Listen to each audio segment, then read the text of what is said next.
Naitaboy na umano ng PCG at Philippine Air Force sa mga barko ng China sa karagatan ng Pilipinas. Pinapantayan ng maritime at aerial assets ng Armed Forces of the Philippines. Heto na nga mga kabayan, tatlong naglalakihang barko ng Chinese Navy na nasa loob ng exclusive economic zone ng Pilipinas, pinasabog di umano ng Amerika. Bukod dito, binomba pa nga ng US B-1 bomber ang mga pasaway at mga illegal na fishing boat ng China sa bahagi ng West Philippine Sea. Bakit nga ba nagsagawa ng pag-atake ang US Air Force at ano nga ba ang magiging epekto nito sa Indo-Pacific region? Ako po si Roy Z and welcome sa Kien Thoughts. Kung hilig mo mga ganitong videos, mag-like at mag-subscribe para lagi kang updated sa mga susunod na upload. Tuloy-tuloy pa rin mga kabayan ang illegal na pananatili ng mga barko ng Chinese Coast Guard at Chinese Navy vessels sa loob ng exclusive economic zone ng Pilipinas, kahit na nga ilang beses pang ipinagtabo yan ng mga assets ng Philippine Coast Guard at Philippine Navy. Ang mga ito ay bumabalik lamang sila para ipilit ang kanilang maling paniniwala na sila ang nagmamay-ari sa ating territorial waters kahit na malinaw pagdating sa UNCLOS at sa 2016 arbitral ruling na ang Pilipinas ang may karapatan sa mga teritoryong ito. Mga kabayan, sa video na ipapakita ko sa inyo, ito ay galing sa YouTube channel ni Global Security Report kung saan nakasaad sa title na Tension Rises, US destroys 3 Chinese PLA Navy ships and 15 fishing boats in West Philippine Sea. So sa hindi nga daw inaasahang pagkakataon ay nagsagawa ng matinding pag-atake ang US B-1 bomber kung saan nagawa nitong wasakin ang 3 barkong pangdigma ng People's Liberation Army Navy ng China. At aabot pa nga daw sa 15 fishing boats ang pinasabog din. Ito yung mga illegal na nananatili sa bahagi ng West Philippine Sea. Ang military actions na ito mula daw sa Estados Unidos ay talaga namang nagpapakita ng paglala ng tensyon sa pagitan ng China, Amerika at maging mga regional allies nito sa Indo-Pacific region, partikular na nga ang Republika ng Pilipinas. Ayon sa mga nauna daw na reports ay nag-deploy ng multiple B-1B Lancer ang US Air Force. Ito ay isang long-range supersonic bomber na may kakayahang magsagawa ng mga precision strikes sa mga targets nito. Dito nga inatake di umano ng mga American forces ang 3 Chinese naval vessels na di umano ay agresibong nag-ooperate sa loob mismo ng Philippine territorial waters, kasama pa ang mga fishing boats na nagsasagawa naman ng maritime militia operations.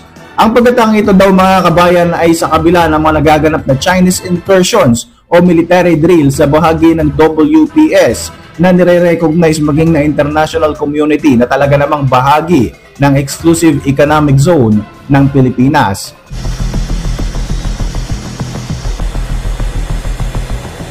Limang rockets ang sinasabing pinakawala ng US Air Force sa bahagi ng West Philippine Sea. Ayon sa ilan daw ng mga legitimate sources, posible raw na retaliation ang mga pag-atake ito dahil nga sa mga nakalipas na confrontation sa pagitan ng Chinese Coast Guard at ng Philippine Coast Guard na palagian nga nagkakaroon ng girian sa bahaging ito ng rehiyon.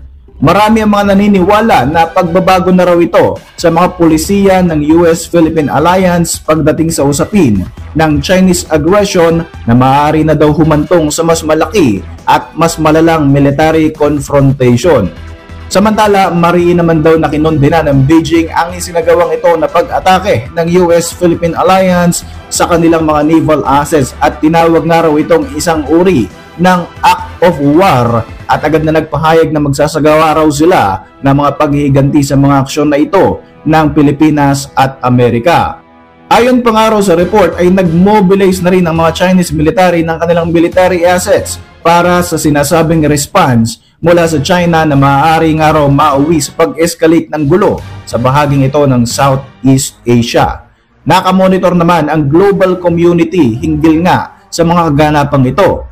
Kakayanin pa ba ito ng diplomatikong pag-uusap o tuluyan na nga daw bang mauuwi sa malawakang digmaan ang mga aksyon na ito ng magkabilang panig?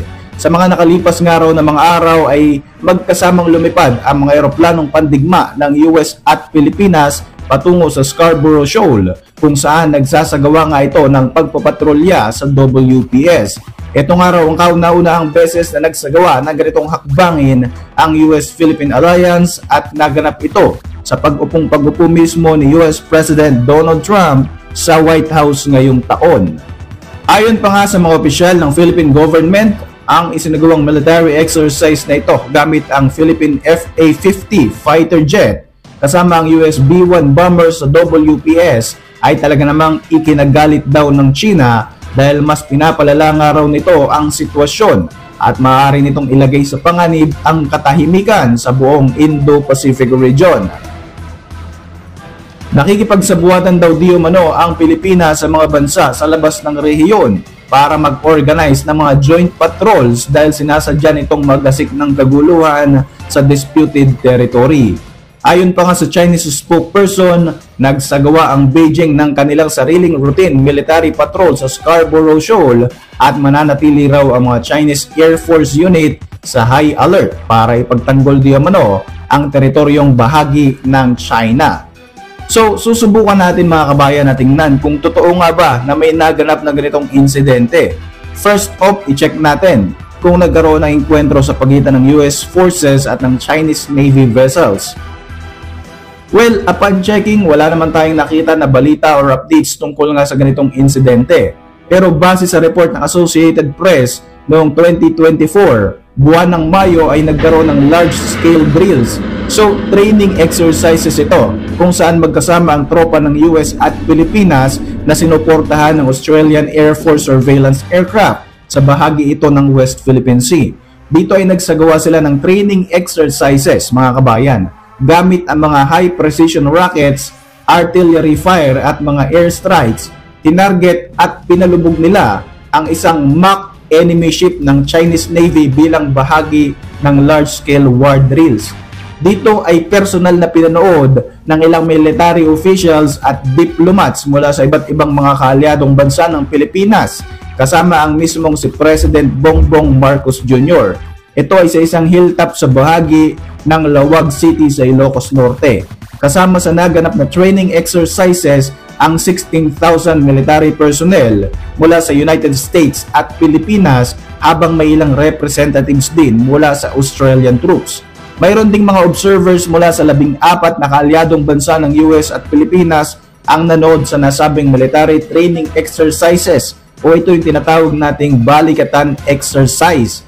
Sa military exercise na ito mga kabayan, isinama nila ang mga senaryo kung saan nagkaroon ng full-scale invasion mula sa mga foreign threats, partikular na sa China, sa bahagi ng Philippine Archipelago. Dito ay pinapakita kung paanong pinapalakas ng Estados Unidos at Pilipinas ang Mutual Defense Treaty Alliance ng dalawang bansa na nagsimula pa noong 1950 sa kabila nga ng mga provocations at mga aggressive behavior mula sa China. So lilinawin po natin mga kabayan, drills lang po ito, exercises, hindi siya totoong nagkaroon ng enkwentro sa pagitan ng China at ng US-Philippine Alliance katulad ng sinasabi o ipinapakita sa video. Wala tayong nakitang legitimate sources na magpapatunay na totoong naganap nga ang sinasabing enkwentro sa video na ito sa YouTube. So basically kabayan, ang totoo lang talaga dito ay nagkaroon ng military exercises. Ito nga ay magkasama ang US B-1 na bomber aircraft at ang FA-50 aircraft ng ating bansa. So basically yan ang totoong nangyari at naganap nga yan nito lamang nakalipas na linggo. Pero yung sinasabi na merong naganap na isang enkwentro kung saan nagpasabog ng tatlong Chinese Navy vessels etong US ay hindi po ito totoo. Wala po tayong makitang sources at kung totoo man ay dapat ay nakikita na natin iyan sa internet o maging sa mga mainstream media.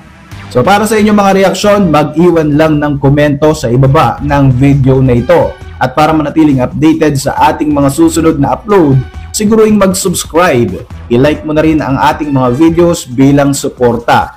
Muli, ako po si Roy Z at maraming salamat sa patuloy na pagsubaybay sa ating channel.